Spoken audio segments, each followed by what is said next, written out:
My name is Sebastian Laurent, and at 21 I thought I understood everything about life. I was the guy everyone knew at college, the guy people noticed when I entered a room. I was tall, athletic, confident, and always surrounded by friends. I wore my confidence like armor, because nobody could hurt someone who never admitted weakness. At least that was what I believed back then. I had a reputation for being arrogant, reckless, and sometimes cruel. People called me a bully behind my back, and sometimes they called me one directly. I usually laughed whenever I heard it, because pretending not to care was easier than changing. There was one student I seemed to bother more than anyone else. His name was Oliver Fischer. Oliver was 21, the same age as me, but everything about him seemed different. He was quiet where I was loud. He was thoughtful where I was impulsive. He preferred books while I preferred parties. He spent his free time in the library while I spent mine on the basketball court. He wore simple clothes, carried thick books, and always had his glasses resting carefully on his nose. Most students called him the nerd. I was one of the people who made that nickname worse. I used to steal his pens during lectures just to annoy him. Sometimes I would move his books to another table and laugh when he searched for them. I told myself it was harmless fun. I didn't understand then that being the target of someone's jokes could become exhausting. Oliver rarely fought back, and somehow that made me tease him even more. But there was something about him that always caught my attention. Whenever he looked at me, I felt like he could see through every part of the personality I had created. He never looked impressed by me. He never seemed afraid of me either. That irritated me more than I wanted to admit. One Friday evening, our college hosted a huge party near campus. Almost everyone from our year was there. The house was filled with music, laughter, flashing lights, and people trying to forget their assignments. I arrived with my closest friends and immediately became part of the crowd. For the first few hours, I acted exactly like the Sebastian everyone expected. I joked loudly, danced badly, and made everyone around me laugh. But eventually the noise became exhausting. I walked toward the balcony to get some fresh air. That was when I saw Oliver. He was standing alone near the railing, looking at the city lights. He wasn't holding a drink, and he wasn't talking to anyone. He looked strangely peaceful despite being surrounded by chaos. For some reason, I couldn't stop looking at him. I wondered why he had even come to the party. I walked toward him with my usual confident smile. I asked him what a nerd like him was doing at a party. I expected him to become embarrassed. Instead, he looked at me and smiled. He told me that even nerds were allowed to make bad decisions. I actually laughed because I wasn't expecting him to answer like that. He looked different that night. His hair was slightly messy. His glasses reflected the colorful lights, and his expression was more relaxed than I had ever seen. I leaned against the railing beside him. For once, I didn't have an insult ready. Then we talked about college. Then we talked about music. Then somehow we started talking about ourselves. Oliver told me he wanted to build a company after graduation. He wanted to create something useful, something that could help people. I asked him why he cared so much about changing the world. He said that if he was going to spend his life doing something, he wanted it to matter. His answer stayed inside my mind. Nobody had ever spoken about the future with that kind of certainty around me. I asked him what he thought about me. He smiled and said I was probably more complicated than I wanted people to believe. I laughed nervously, because he had somehow understood me in only a few hours. I asked him why he always stayed so quiet at college.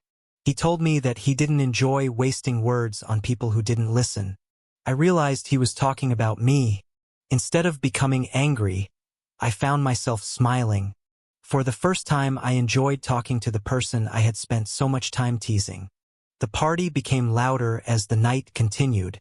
Oliver suggested that we leave the balcony and get some air outside. We walked through the quiet street near campus together. The cold wind made him pull his arms closer to his body. I took off my jacket and offered it to him. He looked surprised and asked if I was suddenly becoming nice. I told him not to get used to it. He laughed softly, and that sound made something inside my chest shift. We continued walking without any destination. Our shoulders occasionally touched as we moved along the sidewalk. Neither of us seemed interested in stepping farther away. Eventually, we reached my apartment. We stood outside the door for several seconds. I asked him if he wanted to come inside. He looked directly into my eyes and asked if I really wanted him there. For once, I didn't hide behind a joke. I told him that I did. Inside my apartment, the atmosphere immediately became quieter. We sat on the couch and continued talking. Oliver told me about his childhood dreams. I told him about the expectations my family had placed on me. I admitted that sometimes I felt like I had no idea who I was without my reputation. Oliver listened without laughing. He told me that I didn't have to be the person everyone expected me to be. I wondered why his opinion suddenly mattered so much to me. Oliver reached for the glass on the table, and our hands touched. Neither of us moved away. The silence between us suddenly felt different. He looked into my eyes, and I could feel my heartbeat becoming faster. He moved closer, slowly enough to give me a chance to stop him. Instead, I stayed where I was. Our lips met in a gentle kiss. It was nothing like the reckless flirting I was used to. There was no audience, no competition, and no reason to pretend. There was only the warmth between us. When we pulled apart, Oliver looked nervous. I smiled and told him he didn't have to be nervous around me. He quietly replied that I was the one who should be nervous. I laughed and he smiled again. That smile made me want to see him happy again and again. We stayed together for the rest of the night, sharing affection and quiet conversations. We allowed the closeness between us to grow naturally. The night became something private and meaningful between two consenting adults. When morning came, I woke up with Oliver nearby. For a few seconds, I simply watched him sleeping peacefully. I had never experienced that kind of calm before. Oliver eventually woke and looked at me. He smiled softly and asked if I regretted the night. I wanted to tell him that I didn't regret anything. I wanted to tell him that being with him had felt different. But my old pride returned before my courage. I made a careless joke instead. I immediately saw the disappointment in his expression. Oliver quietly gathered his belongings. He told me that whatever happened between us didn't give me permission to treat him like everyone else. I wanted to apologize, but the words refused to leave my mouth. He walked toward the door. Before leaving, he looked back at me. For 1 second, I thought he might smile. Instead, he simply nodded and walked away. The door closed behind him. I stood there staring at it, wondering why the apartment suddenly felt empty. For the next week, I tried to forget everything. I went to classes, spent time with my friends, and acted as though nothing had changed. But every night I remembered Oliver. I remembered his voice, his smile, and the warmth of his hand against mine. I started noticing empty seats in the library. I started wondering where he was during lunch. I started looking toward the courtyard whenever I heard his name. I hated myself for caring so much.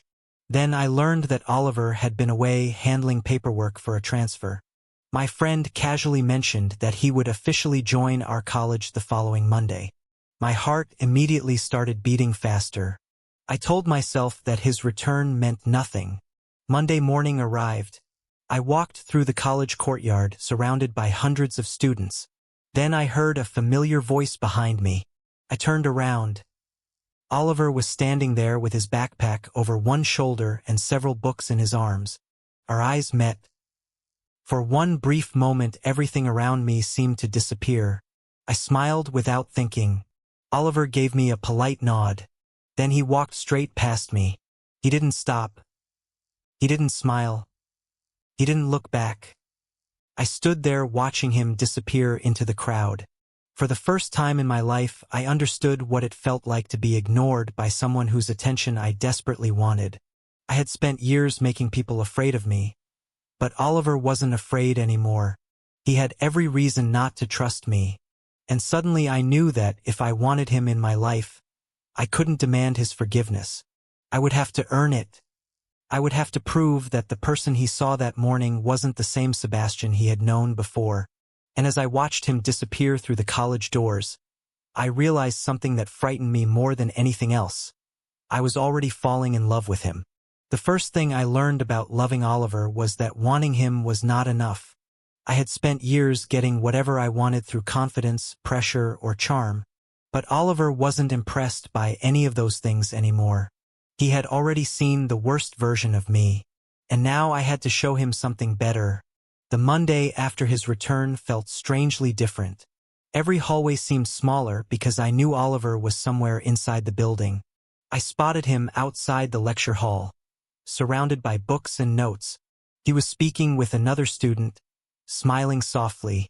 That smile immediately made me jealous. I hated that feeling. I also knew I had no right to feel it. Oliver wasn't mine. I hadn't earned even his friendship, so I forced myself to keep walking. For once I decided not to interrupt him. During our afternoon lecture, I took a seat several rows behind him. Usually I would have made some stupid joke. This time I stayed quiet. I watched him take notes with complete concentration. Our professor announced a semester project before the class ended. We would have to work in pairs. I secretly hoped fate would put Oliver beside me. But when the professor began assigning partners, my hopes disappeared. Oliver was paired with another student. I pretended I didn't care. But my disappointment was obvious even to me. After class, I saw Oliver packing his books. I approached him carefully. I asked if we could talk. He looked at me for several seconds. Then he said there was nothing to discuss. I told him I wanted to apologize. He replied that apologies were easy. That answer hurt because I knew he was right. I asked what I could do to prove I was serious. He looked at me and said I should stop trying to prove anything. He told me to simply behave differently. Then he walked away. I stood there thinking about his words. For once I understood that I couldn't win him with one dramatic gesture. I needed patience. The next morning I arrived early for class. I saw Oliver struggling with a stack of books near the stairs. I immediately moved toward him. Then I stopped myself. Instead of grabbing everything from his hands, I simply asked if he needed help. He looked surprised. After a moment he handed me 2 books. I carried them without making a joke. When we reached the classroom, he quietly thanked me. That tiny thank you felt more valuable than every compliment I had received before. Days passed. I kept my distance whenever Oliver wanted space. I stopped teasing him. I stopped joining conversations where people mocked him. When my friends made jokes about him, I told them to leave him alone. They immediately noticed that something about me had changed. One afternoon, my closest friend asked if I had suddenly become Oliver's bodyguard. I laughed and told him to mind his own business. But inside I knew the truth. I wasn't protecting Oliver because I thought he was weak. I was protecting him because I finally understood how badly I had treated him. One evening I found Oliver alone in the library. Rain was falling heavily outside. He was sitting beside the window with his laptop open. I quietly took a seat at another table. After several minutes he looked over at me. He asked why I was there. I told him I needed to study. He raised an eyebrow because he knew I rarely studied in the library. I smiled and admitted that I was trying to change. He looked back at his screen, but I noticed the corner of his mouth lifting slightly. We studied in silence for nearly an hour. Eventually Oliver closed his laptop. He asked whether I was always this quiet. I told him only when I was around someone intimidating. He laughed. I laughed too. For the first time since his return, we were comfortable together. The rain continued outside. When the library closed, we walked toward the entrance together. Oliver realized he had forgotten his umbrella. I opened mine and held it over both of us. He stepped closer to avoid the rain. Our shoulders touched. Neither of us moved away. I could smell his shampoo. My heart started beating faster. Oliver noticed my expression and asked if something was wrong. I told him I was trying very hard not to make another mistake. He looked at me with a small smile. He said that at least I was finally thinking before acting. We continued walking beneath the umbrella. The rain made the campus lights shimmer against the pavement. For a few minutes it felt like the rest of the world had disappeared. When we reached his dorm, he turned toward me. He thanked me for walking him home. I told him it was nothing. He said that was the problem with me. I always acted like everything was nothing. His words made me quiet. I told him that I was trying to learn how to care without pretending I didn't. Oliver looked at me for a long moment. Then he gently touched my arm. It was only a brief touch, but it sent warmth through my entire body. He said good night. I watched him enter the building. That night I couldn't stop smiling. The following week our professor announced another assignment. This time students could choose their own partners. Oliver approached me after class. I thought my heart was going to stop. He asked if I wanted to work together. I asked whether he was sure. He said he wouldn't have asked if he wasn't. We met at the library that afternoon. Oliver brought organized notes, carefully prepared research, and several ideas. I brought enthusiasm and very little preparation. He stared at my empty notebook. Then he laughed. I told him that I was good at improvising. He said that was another word for being unprepared. I smiled because I had missed hearing him tease me. We worked together for hours. Oliver explained difficult concepts patiently. I helped him organize the presentation. For the first time I realized how well we worked as a team. Our differences didn't create problems. They filled the gaps between us. As evening approached, we ordered coffee. Oliver accidentally took my cup instead of his. He took a sip before realizing his mistake. He looked embarrassed. I told him he could keep it. He smiled and said he preferred his own drink. We continued working until the library became nearly empty. At one point Oliver leaned closer to show me something on his laptop. Our faces were only inches apart. I looked at his eyes, then quickly looked back at the screen. Oliver noticed. He smiled knowingly. I asked what he was smiling about. He said I was suddenly very shy. I told him he made me nervous. He looked surprised by my honesty. Then his expression softened. He said that maybe nervous wasn't always a bad thing. I wanted to kiss him, but I didn't. I remembered his boundaries. I remembered everything I had done wrong. So I simply smiled. That decision seemed to mean something to him. When we finished our project, Oliver suggested celebrating with dinner. We found a small restaurant near campus. We talked for hours. He told me about his favorite places in Germany. I told him about the places I wanted to visit someday. We discovered that we both dreamed about traveling together. The conversation became unexpectedly intimate.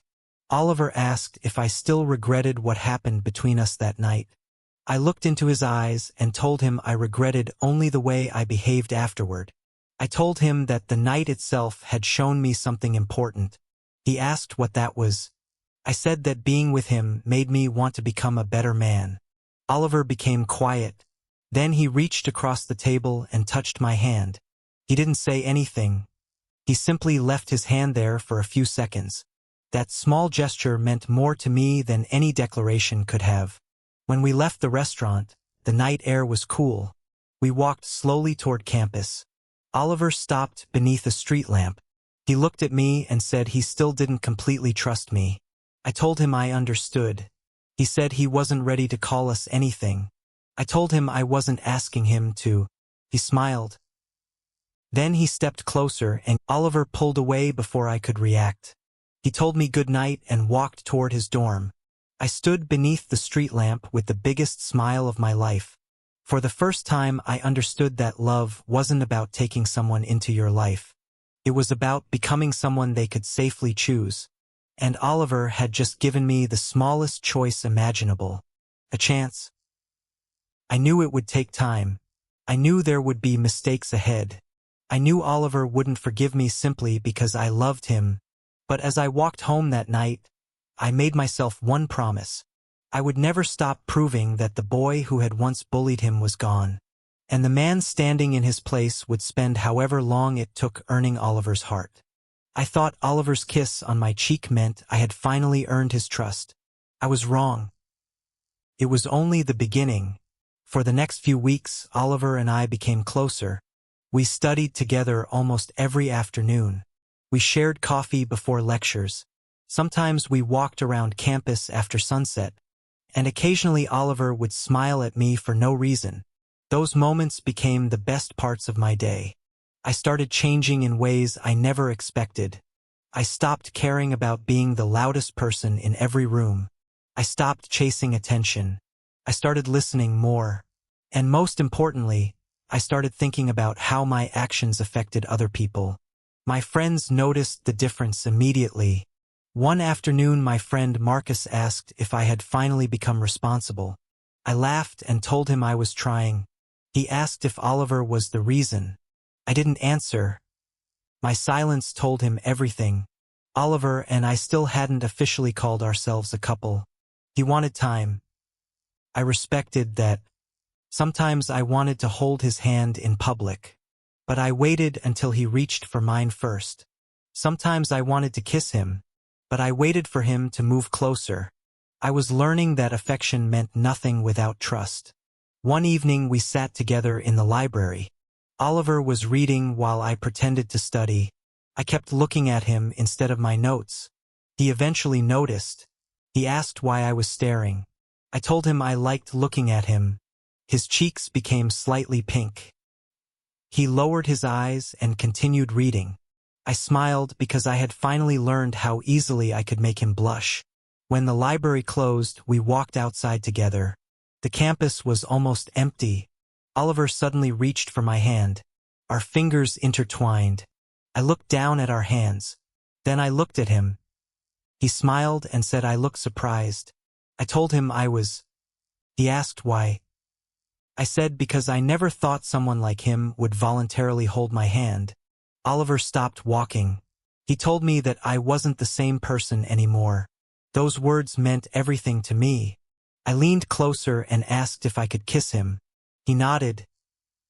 Our lips met beneath the soft campus lights. The kiss was slow and gentle.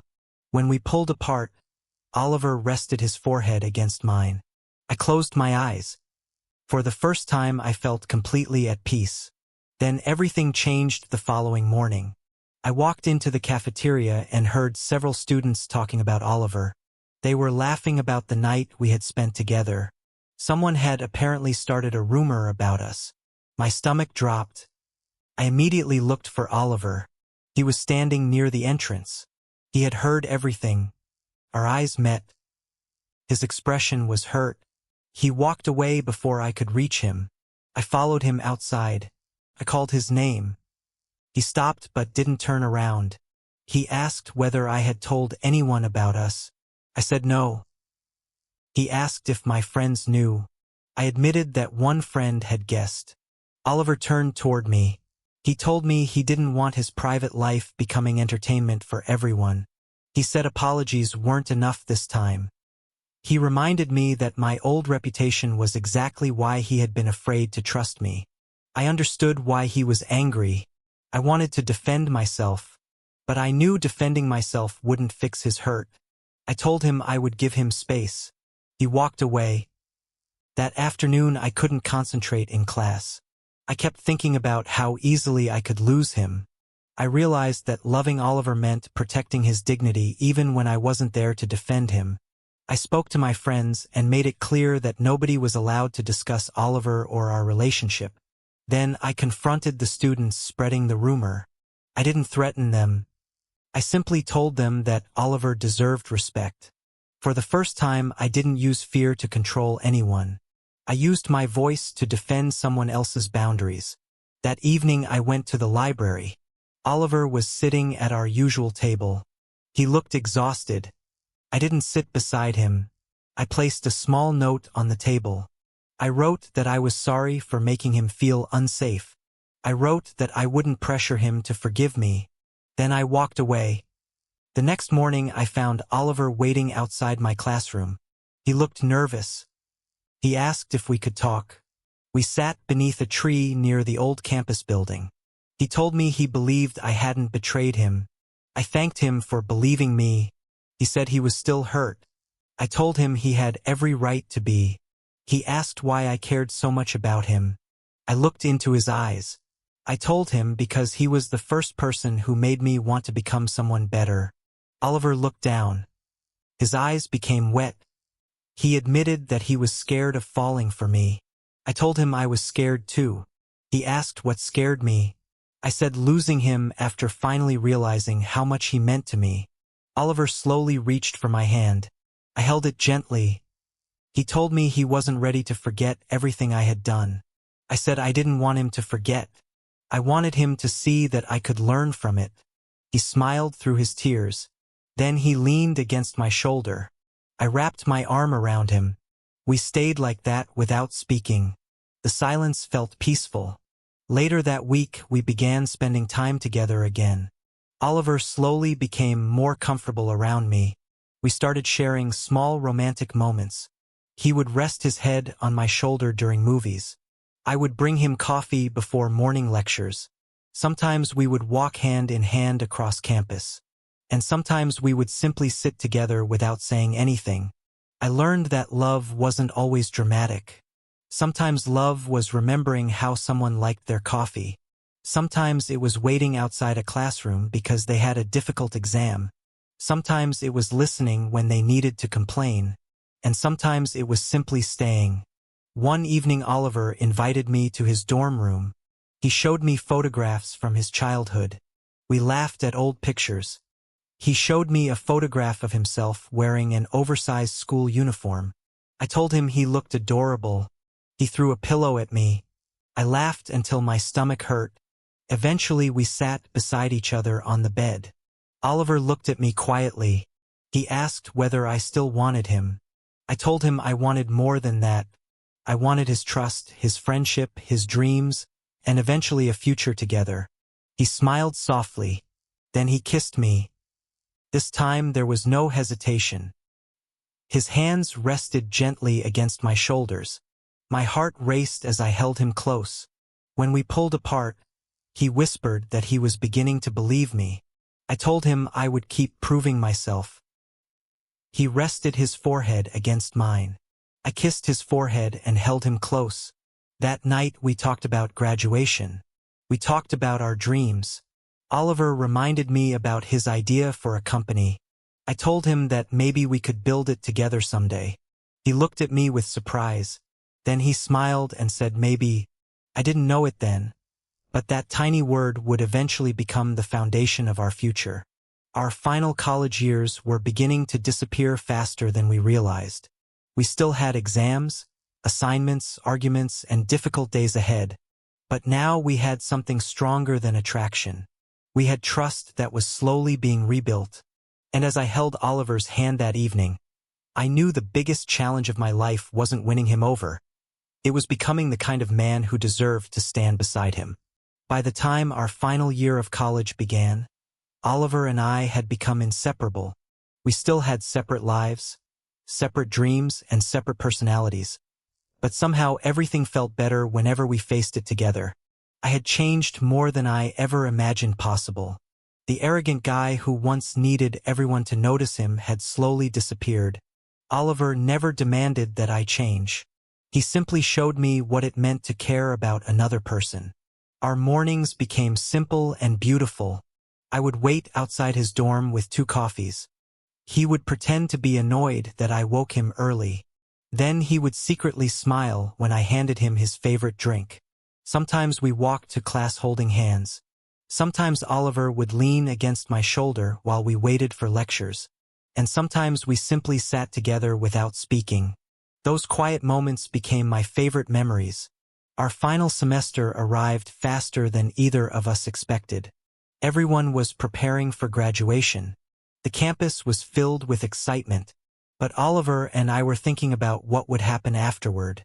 One evening we sat beneath our favorite tree near the old library. Oliver opened his laptop and showed me the business plan he had been working on. He had spent months developing the idea. He wanted to create a technology company focused on practical digital solutions for small businesses. I listened carefully as he explained every detail. I could see the excitement in his eyes. I asked him whether he really wanted to build it after graduation. He said yes, but he was afraid. I told him being afraid didn't mean he should give up. He smiled and asked whether I would help him. I looked at him and said I wouldn't just help him. I wanted to build it with him. His eyes became brighter. He reached across the grass and held my hand. He said that if we failed, he would blame me for convincing him. I laughed and told him I would accept the blame. Neither of us knew how difficult the journey would become. Graduation day arrived beneath a bright summer sky. We stood together among our classmates wearing our graduation gowns. When I saw Oliver walking toward me, I forgot about everyone else around us. He smiled and adjusted my graduation cap. I told him he looked beautiful. He rolled his eyes, but his cheeks turned pink. We took photographs together. We hugged our friends. We thanked our professors. Then we stood outside the university gates for one final moment. I looked back at the buildings where everything had started. The place where I had been a bully. The place where I had met Oliver. The place where I had learned how badly I needed to change. Oliver slipped his fingers through mine. He asked what I was thinking. I told him I was thinking about how different my life would be without him. He smiled and kissed my cheek. He said I didn't have to imagine that life anymore. We had chosen each other. That evening we celebrated our graduation with a small dinner. There were no expensive parties. There were just close friends, good food, laughter, and the two of us sitting together. When everyone left, Oliver and I walked home slowly. He rested his head against my shoulder. I kissed the top of his head. I told him that tomorrow we would officially become business partners. He laughed and said that sounded terrifying. I told him being stuck with me forever sounded worse. He smiled and said maybe he secretly liked it. The next morning we rented a tiny office. It was nothing impressive. The walls were plain. The furniture was old. The equipment was limited. But to us it felt like the beginning of everything. We spent our savings carefully. Oliver handled the technical side. I focused on marketing, partnerships, and presentations. At first everything seemed exciting. We worked from morning until late at night. Sometimes we forgot to eat. Sometimes we argued about tiny decisions. Sometimes Oliver accused me of being too ambitious. Sometimes I accused him of overthinking everything. But every argument ended with us laughing eventually. Our first client gave us hope. Then another client arrived. We believed success was coming quickly. We were wrong. After several months, problems began appearing everywhere. One major client canceled their contract. Another delayed payment. Our expenses continued increasing. Our company account became frighteningly empty. For the first time since graduation, I felt genuinely afraid. One night, I sat alone in our office staring at the financial reports. Oliver found me there long after midnight. He asked what was wrong. I told him we were running out of money. He sat beside me. He looked at the numbers carefully. Then he said we weren't finished. I told him it felt like we were. Oliver turned toward me and reminded me that our company wasn't just a collection of numbers. It was an idea we believed in. He said we could change our strategy, reduce unnecessary expenses, and find new clients. I looked at him and asked what happened if none of it worked. He smiled softly and said then we would try something else. His confidence gave me strength. The first year became the hardest year of our lives. We lost clients. We made mistakes. We worked weekends. We sometimes couldn't pay ourselves properly. There were nights when I wondered whether I had ruined Oliver's dream. One evening we had our biggest argument.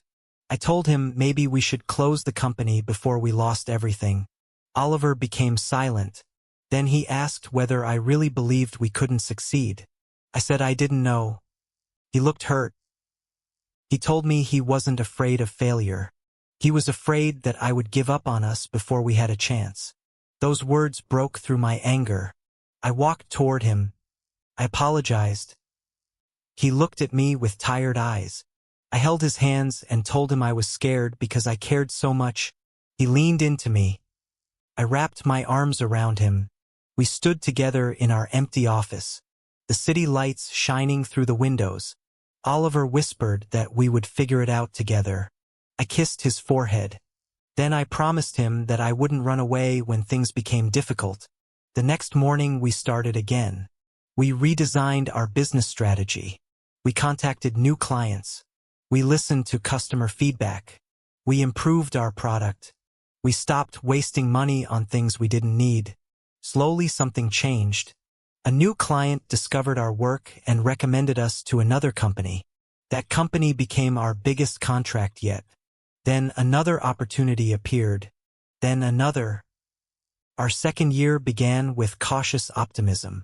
Within months, our revenue started increasing. Our small office became busier. We hired our first employees. Oliver stood beside me as we watched our team working for the first time. He smiled and asked if I remembered the night I wanted to give up. I laughed and told him never to mention it again. He teased me until I finally admitted he had been right. We celebrated our first major success with dinner at the same small restaurant where we had once talked about our future.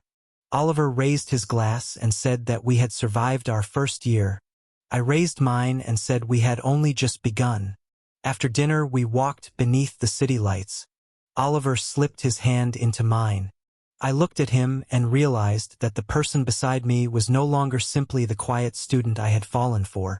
He was my partner, my best friend, and the person who had stood beside me through every failure. I kissed him gently beneath the night sky. He smiled against my lips. I whispered that one day I wanted to take him somewhere where the sky itself looked like a dream. He asked where. I told him I didn't know yet, but I promised him that someday I would show him. 5 years later, our company would become more successful than either of us had imagined. But none of that success mattered as much to me as the person who had been beside me from the beginning, because I finally understood that building a company was difficult. Building a future was even harder, but building both with Oliver made every struggle worth it. And somewhere in the back of my mind, I began planning the promise I would one day make beneath a sky of dancing lights. 5 years had passed since Oliver and I graduated from college. When I looked back at the person I had been at 21, I barely recognized him. I had once believed strength meant making people afraid of me. Now I understood that real strength meant standing beside someone when life became difficult. Oliver had taught me that without ever trying to change me, our company had grown far beyond the tiny office where we once worried about paying the bills. We now had a talented team, loyal clients, and projects we could be proud of. But whenever someone congratulated me on our success, I always looked toward Oliver, because I knew none of it would have happened without him. He was still the brilliant mind behind many of our biggest ideas. He was still the person who noticed details everyone else missed. And he was still the man who could make me smile after the worst day. Our relationship had grown stronger with every passing year. We had learned how to disagree without hurting each other. We had learned how to apologize without letting pride get in the way. We had learned that love wasn't about having a perfect life. It was about choosing each other even when life wasn't perfect. Every morning I still looked forward to seeing him. Sometimes he would look up and smile when I entered the room. That smile still made my heart race just like it had during college. One evening after work, Oliver and I returned to our apartment. He looked exhausted after a long day of meetings. I wrapped my arms around him from behind. He leaned back against me and laughed softly. He asked what I was doing. I told him I was reminding my favorite person that he was loved. He turned around and kissed me. Then he asked why I suddenly seemed unusually affectionate. I smiled and told him I had been thinking about our future. He asked whether that meant I had another business idea. I laughed and told him this idea was much more important. I had been planning something for months. I had secretly researched destinations. I had contacted hotels. I had arranged flights. And I had even spoken with a photographer without Oliver knowing. There was only one place I wanted to take him: Iceland. I wanted him to see the northern lights. I wanted to give him a memory he would never forget. Most importantly, I wanted to ask him the question I had carried in my heart for years. I wanted Oliver Fischer to become my husband. The following month we traveled to Iceland. Oliver believed the trip was simply a celebration of our company's 5th successful year. When we arrived, the cold air immediately surrounded us. Oliver looked at the snowy landscape with wide eyes. He said it looked like another world. I smiled because that was exactly what I wanted. We traveled through breathtaking landscapes together. We walked across snowy paths. We visited quiet villages. We drank hot chocolate beside fireplaces. And every night we looked toward the dark sky hoping to see the Aurora Borealis. One evening the weather finally became perfect. Our guide told us that the lights might appear later that night. Oliver became excited like a child. He grabbed my hand and pulled me outside. We walked away from the hotel toward a quiet open field. Snow covered the ground like a white blanket. The mountains stood silently in the distance. The air was freezing, but Oliver's hand was warm inside mine. We waited beneath the dark Icelandic sky. For several minutes nothing happened. Oliver rested his head against my shoulder. He said that even if the lights never appeared, the trip was already perfect. I looked at him and smiled. I told him that I disagreed. He asked why. I told him because I had one more thing planned. He looked suspiciously at me. I reached into my coat pocket. My heart began pounding. I had imagined this moment hundreds of times. Yet suddenly I was more nervous than I had ever been. I turned toward Oliver. I took both of his hands in mine. He looked into my eyes and immediately realized something was happening. He asked whether everything was okay. I smiled and told him everything was more than okay. I told him that 5 years ago I was a completely different person. I reminded him about the college boy who thought being cruel made him powerful. Oliver smiled softly. I told him that boy had met someone who refused to be impressed by him. Someone who challenged him. Someone who taught him how to listen. Someone who showed him that love wasn't something he could demand. I told Oliver that he had given me countless chances to become better. He had stood beside me when I doubted myself. He had believed in our company when I wanted to give up. He had celebrated every victory with me. And he had stayed during every failure. I told him that my greatest success had never been the company. It had been earning his trust. Oliver's eyes began to shine with tears. I reached into my pocket and took out a small ring box. His hands trembled slightly. I opened the box. Inside was a simple, elegant ring. I told him I didn't need a perfect life. I only needed a life where I could wake up beside him. I wanted to grow older with him. I wanted to celebrate our successes together. I wanted to face our failures together.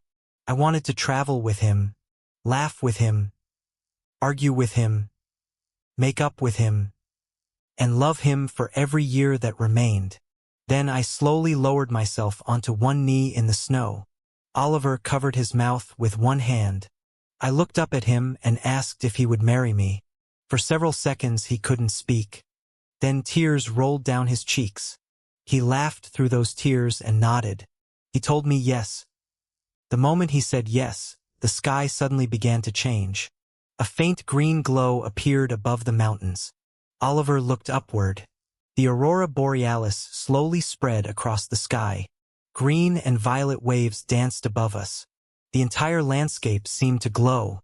Oliver looked back at me with tears still in his eyes. I stood and gently placed the ring on his finger. He wrapped his arms around my neck. I held him tightly against me. We kissed beneath the northern lights. The cold disappeared from my thoughts. The world around us became silent. And for one perfect moment it felt like time had stopped. Oliver whispered that he couldn't believe I had planned everything. I told him that I had been planning it for a very long time. He laughed and said I had finally managed to surprise him. I told him that was one of my greatest achievements. He kissed me again. We stood together beneath the glowing Icelandic sky. I looked at the ring on his finger. Then I looked at the man standing in front of me. And I remembered the first time I had seen him at college. Back then I had been too arrogant to understand what he meant to me. Now I knew that meeting Oliver had changed the direction of my entire life. The wedding took place months later, surrounded by the people who mattered most to us. Oliver walked toward me wearing a smile I would remember forever. When we exchanged vows, I promised to respect him. I promised to listen to him. I promised to stand beside him through every success and every difficult day.